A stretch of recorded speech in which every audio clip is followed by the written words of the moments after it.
Olá, graça e paz, meus irmãos, tudo bem? Nós estamos de volta com a nossa escola bíblica e nós queremos começar o ano inaugurando uma revista nova. Nós tivemos o privilégio de conseguir fechar o nosso ano terminando um tema e queremos começar, na verdade, um trimestre, né? Essa nova revista, ela é Marcas de uma Igreja Saudável. 9 marcas de uma igreja saudável. Mas nós vamos estudá-la durante um trimestre, serão 3 meses. Por quê? Antes de entrarmos nessas 9 marcas, o autor vai trabalhar para nós um pouco do que é a marca da igreja com fundamento bíblico e não pessoal. Então a nossa lição número 1 vai falar de uma igreja saudável e a número 2 vai falar do Deus Trino, aquele que é Senhor, que é dono da igreja, para que entendendo o perfil do dono, a gente consiga realmente traçar uma igreja que agrade a Ele e não a nós, né?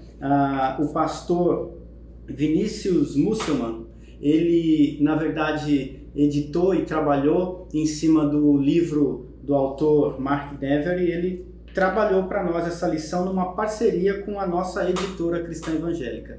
Você pode adquirir a sua revista com a nossa secretaria aqui ou diretamente no site da editora Cristã Evangélica. Se você está preparado, eu gostaria que você, como está, fechasse os seus olhos, colocasse a sua vida diante de Deus e orasse por um tempo de introdução nesse estudo bíblico agora. Vamos orar? Obrigado, Deus, porque o Senhor nos deu a graça e o privilégio de fazermos parte da Tua igreja. Nós somos fracos, nós somos falhos, pecadores e nós precisamos do Teu alinhamento, do Teu aperfeiçoamento, da Tua direção, da Tua iluminação, daquilo que o Senhor realmente deseja que nós sejamos como Tua igreja. Fala conosco também nesse tempo juntos aqui, em nome de Jesus. Amém. Na introdução da revista, ele já começa falando o seguinte, a respeito de exemplos, né, do enfraquecimento que a igreja teve. A igreja moderna, ela enfraqueceu muito na área do amor, que é a essência da igreja. E ele diz assim: vivemos hoje numa sociedade que trocou a definição bíblica de amor por uma visão marcada de individualismo e consumismo. A igreja moderna, ela infelizmente está cheia de consumismo, ela está cheia de individualismo, porque infelizmente o nosso mundo ele vive essa cultura do individualismo. As pessoas querem cada vez mais o seu cantinho, o seu pedacinho, e dentro da igreja, que é um corpo, parece que cada membro quer ter vida própria. Nós somos membros mal acostumados a desejar ter vida própria. É como se uma perna não precisasse do corpo para viver. É como se um braço não precisasse do corpo para viver. É como se, seja qual for o tipo de membro ou de órgão que você seja, você pode ser o rim, o fígado ou o coração da sua igreja. Mas você, ainda que seja o coração da tua igreja, você é um órgão que não consegue viver sozinho, fora do corpo. Fora do corpo. Jesus ele começa falando da igreja como sendo algo que realmente seria dirigido, não necessariamente por homem algum. Não é um líder humano que vai conseguir realmente fazer a igreja ser a igreja que o dono dela quer. E no Evangelho de Mateus, eu queria que você abrisse lá no capítulo 28. Mateus 28, do 18 ao 20.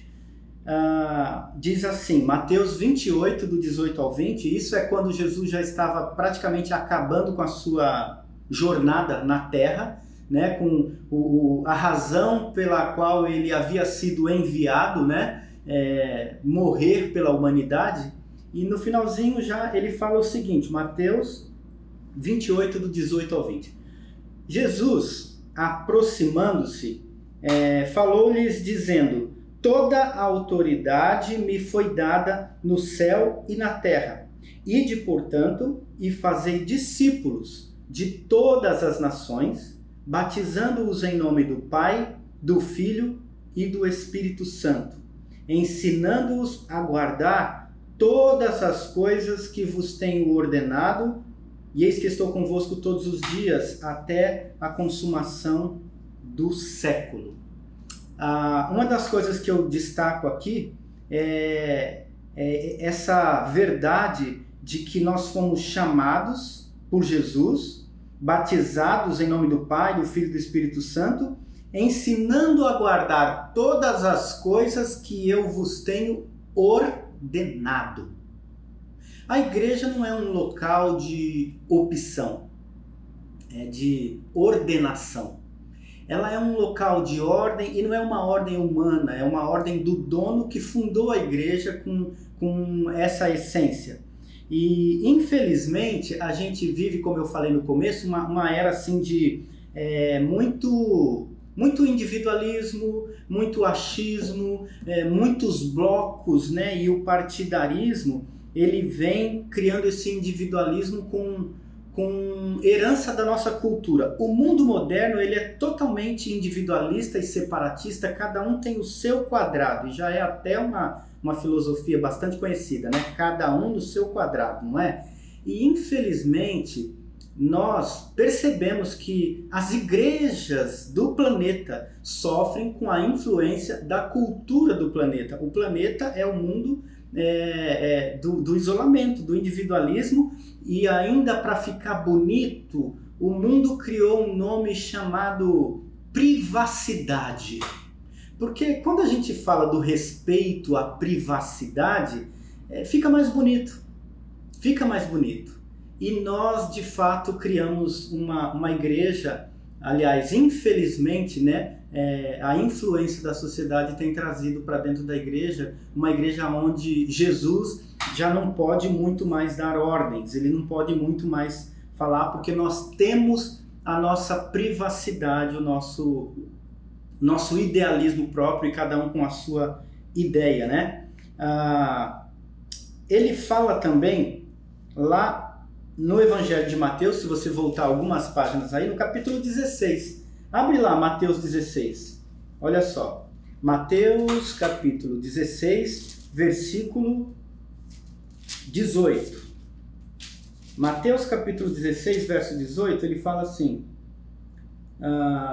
também eu te digo que tu és Pedro, e sobre esta pedra edificarei a minha igreja, e as portas do inferno não prevalecerão contra ela. Eu destaco aí nesse versículo 18 do capítulo 16 o pronome pessoal possessivo.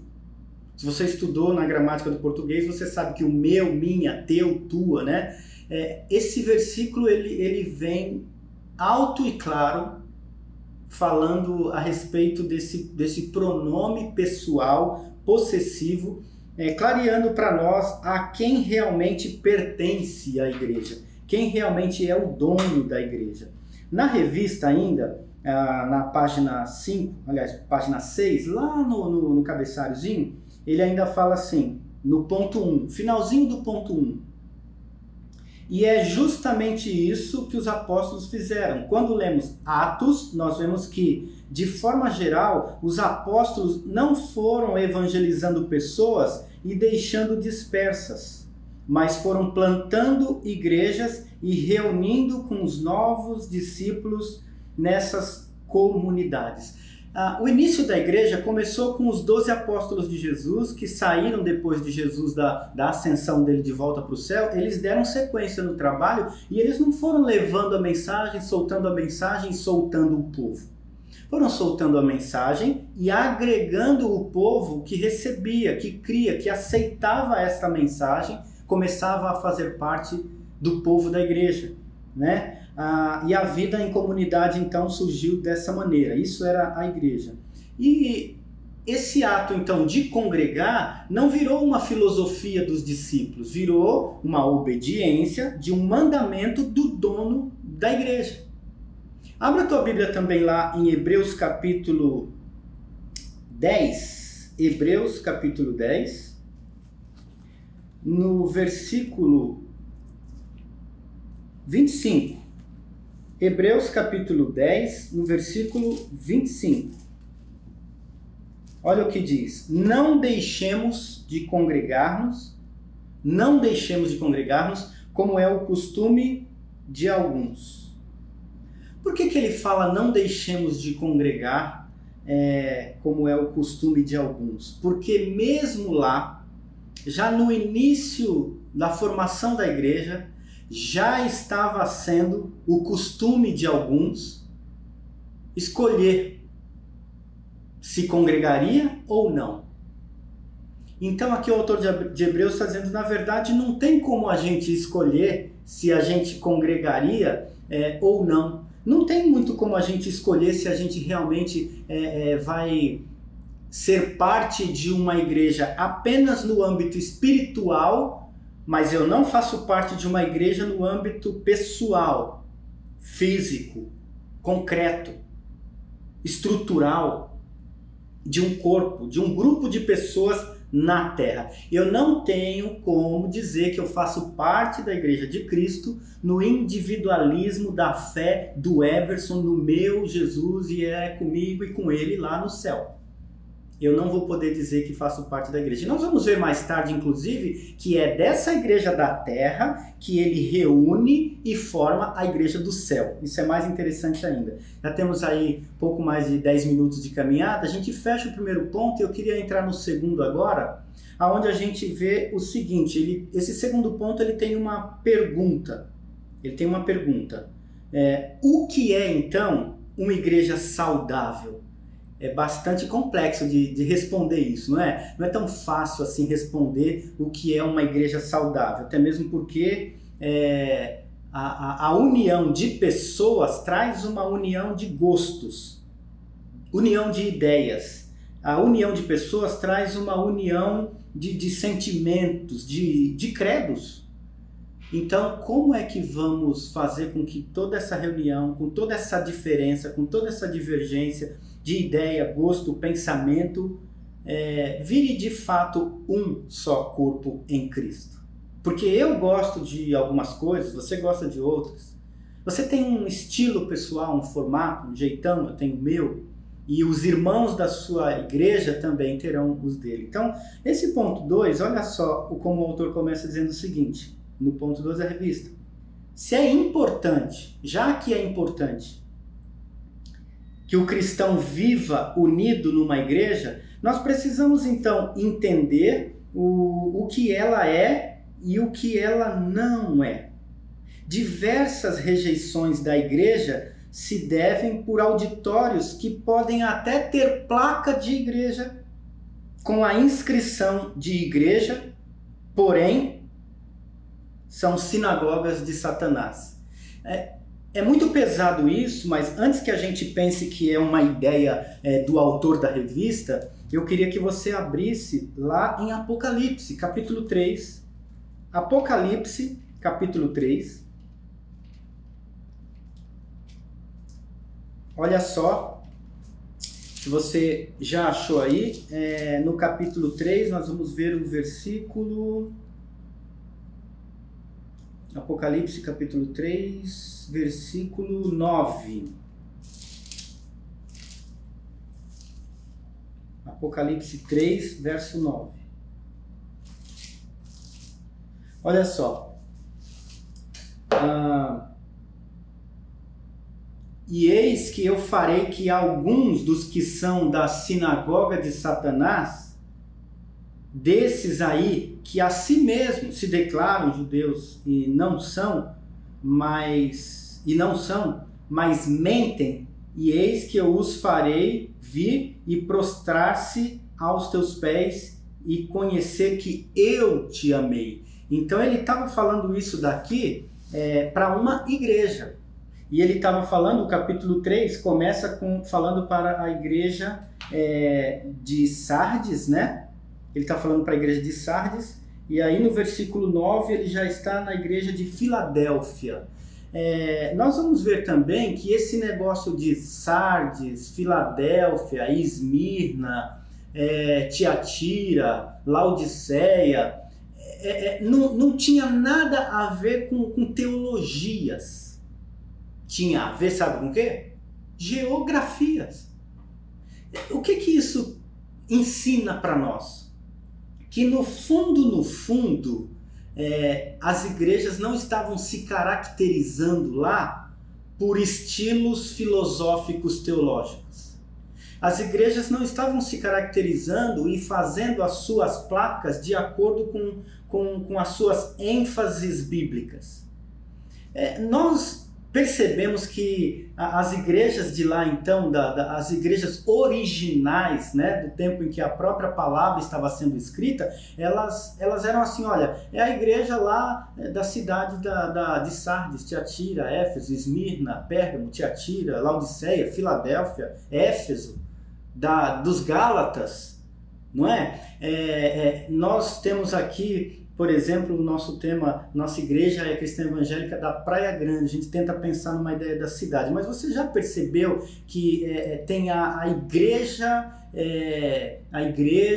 do estudo bíblico teológico profundo? A ênfase deles é a Bíblia. A igreja do louvor afinado que os anjos adoram ouvir. A ênfase é a adoração.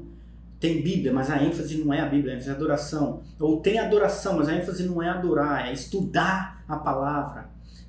A igreja do evangelismo intenso diário na casa de um por um.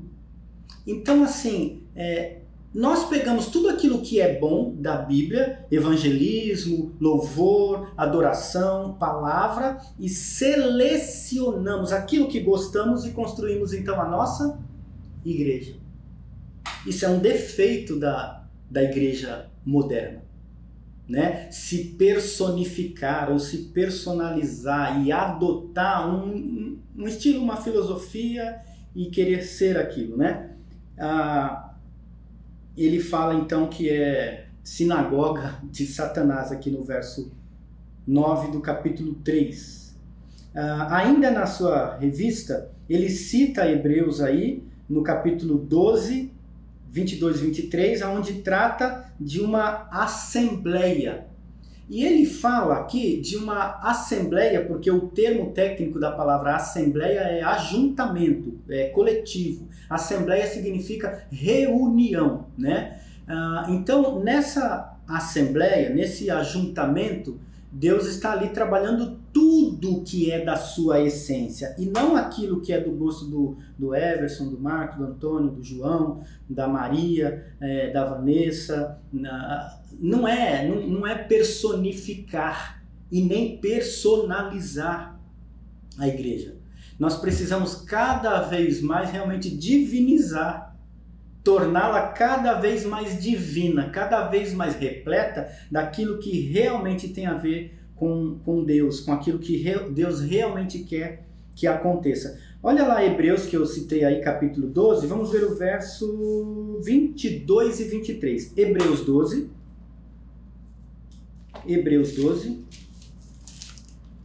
versos 22 e 23. Hebreus 12, versículo 22 e 23. Diz assim: mas tendes chegado ao Monte Sião e à cidade do Deus vivo, a Jerusalém celestial.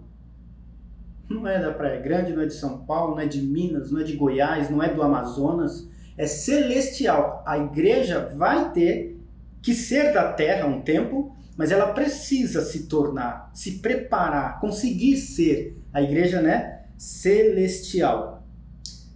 Versículo 22, né? Jerusalém celestial e as incontáveis hostes de anjos e a universal assembleia. Universal e assembleia. E pegamos até dois nomes técnicos que também já foram usados no nosso planeta Terra, né? Para tentar ser. Na verdade, o que Deus está dizendo é que o verdadeiro ajuntamento não tem nenhuma placa de igreja da Terra. Esse grande ajuntamento vai ser a assembleia total, geral, universal de Deus. Por isso, gente, não vai ter como o homem escolher e definir, dizer qual eu sou, qual que não é, né? Deus é um sábio juiz que saberá dizer realmente o que é isso aqui do Hebreus 12, 23 e o que é aquilo lá do Apocalipse 3, 9, que é uma sinagoga de Satanás. Deus sabe distinguir exatamente, com muita clareza, né? A igreja, a universal, a assembleia, e no 23, igreja dos primogênitos arrolados, aonde? Tá no 23 aí. Arrolados. Sabe o que é arrolado? É que faz parte do rol. Já está no nome da lista que está enrolada. E ele fecha para nós dizendo o seguinte, de novo, 23. A igreja dos primogênitos arrolados no céu. Existe um rol de membro do céu. Toda igreja procura ter um hall de membro, né? E a própria Bíblia diz, né? Aquilo que ligares na terra terá sido ligado no céu. Então, aquilo que nós colocamos no nosso hall de membro da nossa igreja na terra é o que Deus também considera como sua igreja na terra. Então, é a igreja que ele leva para o céu. Mas, de fato, gente, se o nosso hall falha ou não falha, o rol de Deus não falha, ele realmente é perfeito e é ele que determina quem de fato na terra é a igreja dele no céu. Qual é a placa da tua igreja? Qual é a placa da minha igreja? Eu preciso pensar, você precisa pensar, nós precisamos. Mas ele fala que o que está ligado na terra vai estar ligado no céu. Nós não precisamos abrir, mas se você quiser anotar, é Mateus 18, 18. Né? Tudo que ligares na terra, ele fala lá em Mateus 18, 18, que vai ser ligado no céu. Então ele confia, atribui e ele concede até uma autoridade para a igreja da terra corresponder com ele, fechando esse rol da igreja no céu. Isso é bonito e assustador e perigoso. Porque na prática, isso tem que ser muito mais divino do que humano. E ainda que eu seja, por exemplo, um pastor de uma das igrejas na terra, eu não tenho como realmente dizer, esse é um membro do céu. Eu sei dizer quem é membro da minha igreja. E ainda assim eu falho, mas Deus não falha. Você pode dizer, na tua relação com Ele, que você faz parte da membresia do céu? Esse é o grande desejo de Deus para você e esse é o meu desejo para você, esse é o meu desejo para mim, esse é o meu desejo para nós como comunidade. Lute, se preocupe, pense, esforce. Não dá para viver sendo de Deus e falar assim, não tenho igreja. Sou de Deus, mas não tenho igreja. Não cabe na Bíblia isso, ok? Não cabe mesmo. E para fechar esse ponto 2, as igrejas da Galácia estavam unidas e a gente vê rapidinho eu quero que você vá para Gálatas capítulo 1. Gálatas capítulo 1. Por quê? Porque para mim é esse que mostra que mais uma vez, lá na origem, né, começou dando o nome das igrejas pelo nome da região, pelo nome do bairro, pelo nome da cidade, né? Então, os Gálatas moravam na Galácia. Olha só, Gálatas 1, verso 2. E a todos os meus irmãos, companheiros, as igrejas da Galácia, tá? Não tinha uma teologia definida. Não é a igreja do louvor profundo, da meditação séria do estudo da palavra, do evangelismo de todo o universo. Realmente marcavam a cidade. A igreja era tão única, a igreja era tão a igreja era tão uniforme que bastava dizer de onde que ela era. É da Galácia, é da Praia Grande, é de São Paulo, é de Minas, da Bahia, é do Rio Grande do Sul, é do Amazonas. Não. Isso já fechava e estava ótimo, porque a igreja era tão única, que bastava dizer o nome da cidade. Olha só ainda, no mesmo capítulo 1, versículo 22. Gálatas 1, 22. E não era conhecido de vista das igrejas da Judeia, né? O que estavam fazendo, não é isso? Perdão, deixa eu ver aqui. Da Judeia que estavam em Cristo. Então, a igreja da Judeia que estava em Cristo. Bastava ser de Cristo, a igreja cristã. Esse já virou um nome também, né? E a gente fecha agora com o nosso último ponto, número 3 aí da sua revista. Ponto número 3, onde ele também traz uma pergunta. O que é, então, olhando um pouco desse bastidor, uma igreja saudável? Para que aí a gente consiga traçar as 9 marcas, né? O que é uma igreja saudável? Primeiro que a gente precisa ver o que é saudável para quem? O que é uma igreja saudável para aquele irmão? O que é uma igreja saudável para aquela irmã? O que é uma igreja saudável para aquele pastor? O que é uma igreja saudável para aquele líder? O que é uma igreja saudável para aquele membro? Sabe que isso é o que menos importa? Porque às vezes a igreja está muito saudável para mim e nada saudável para ele, para o dono. E é isso que de fato importa. É isso que eu e você, nós temos que sempre brigar, lutar, se esforçar para responder. Até que ponto? Em que medida eu posso dizer que a minha igreja está saudável aos olhos do... Não. Do Everson não. Aos olhos de Deus. E você que provavelmente tem a sua igreja, e se não tem, já vimos a importância de procurar e fazer parte de uma. Se você não tem, procure, faça parte de uma igreja. Mas se você já faz... pergunte isso, né? Ela agrada quem? Ela é saudável aos olhos de quem? O Mark Dever, que é o autor não das lições, né? Que foram compiladas lá pelo Vinícius Musselman. O Mark Dever é do livro e ele faz uma citação do livro, né? De Mark Dever, com esse mesmo nome, com esse mesmo tema, as 9 marcas, né? Na página 30. Deus criou a igreja e isso implica que ele possui toda a autoridade na igreja. Deus criou a igreja, então significa que ele tem toda a autoridade na igreja.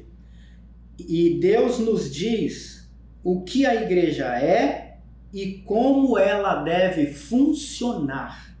E como ela deve funcionar. Nós precisamos relembrar isso. Nós precisamos relembrar o primeiro versículo que a gente leu lá no começo da lição, de Mateus 16, lá, né? Versículo 18. Edificarei a minha igreja. Minha. Era ele que realmente estava edificando. Então Deus é saudável e vai edificar sempre uma igreja saudável. Se for dele, será saudável. Na medida em que for realmente de Deus, será muito saudável, né? A igreja saudável, ela não é saudável quando tem a música que eu gosto. Ela não é saudável quando tem a pregação do tema que eu gosto. O pastor pregou no livro que eu gosto. Cantou a música que eu gosto.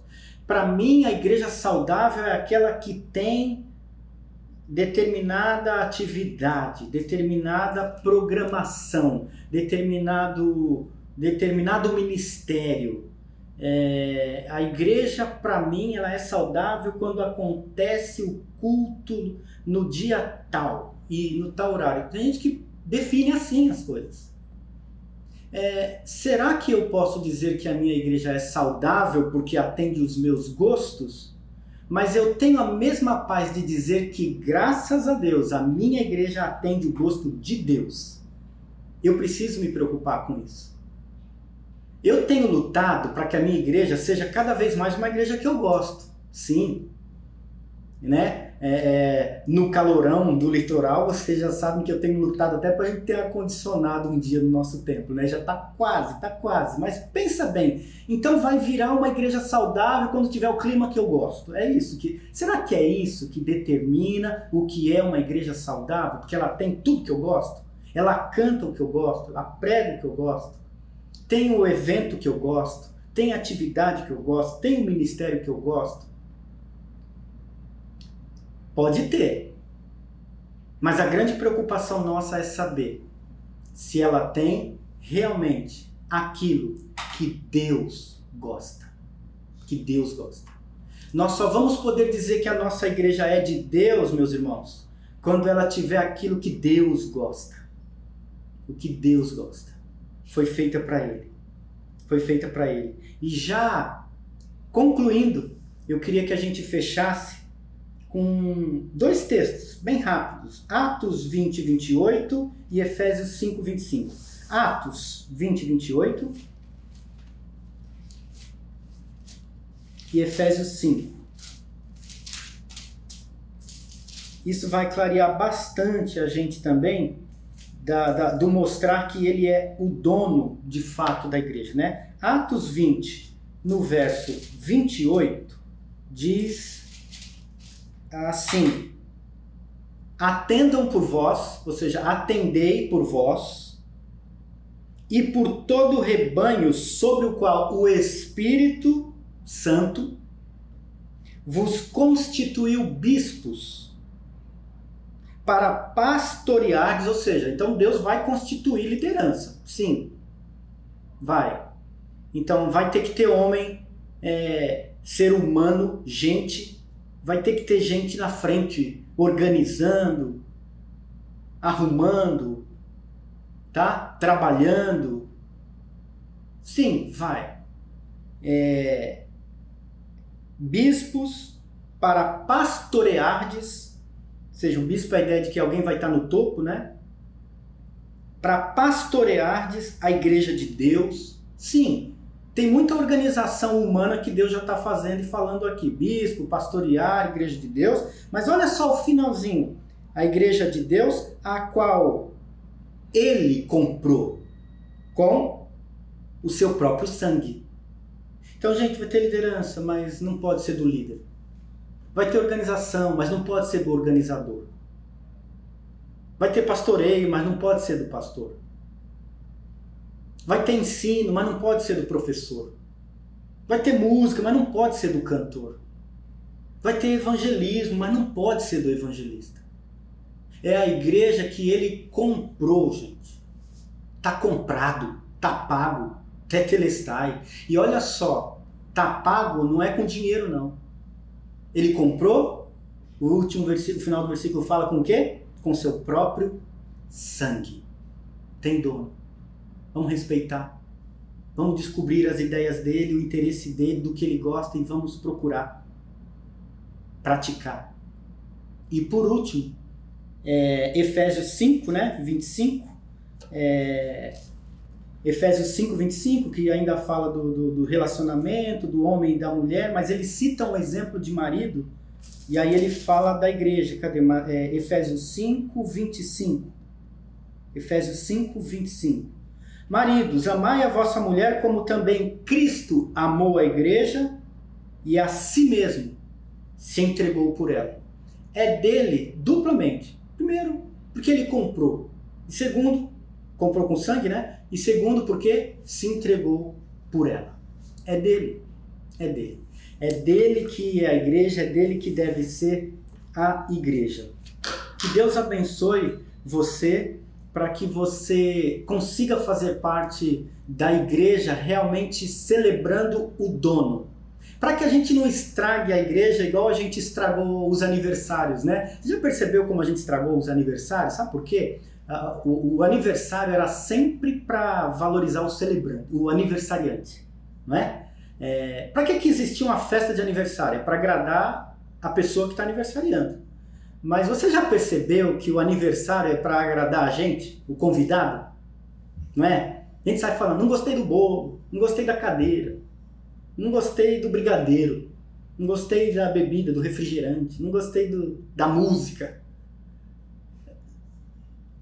Quem perguntou alguma coisa, por exemplo, será que o aniversariante gostou?